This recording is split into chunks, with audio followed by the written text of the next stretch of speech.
Nagkaroon ngayon ng aksidente dito sa MOA.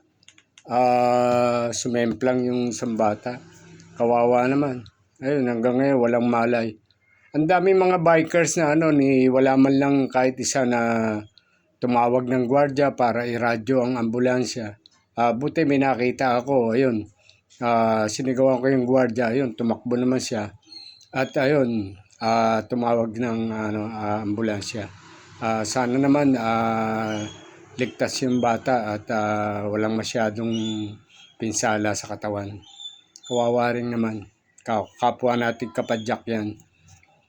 Sana siya makaligtas. Hanggang ngayon walang malay oh. Kawawa naman eh.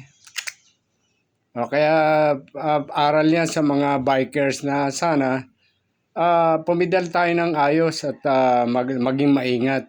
Katulad niya, sana hindi na maulit. Aral na yan para sa ating mga biker. Kaskasero ang mga lalo pagka grupo-grupo, talagang paspas sila. Kailangan Kaya ako minsan sa side ako sa kaliwa o di kaya sa kanan. Kaya hindi ako sumasabay sa mga mabilis na takbuhan ganun. Kasi minsan isa lang ang magkamali, nagkakadamay-damay yan. Kaya dapat maingat kayo mga bikers.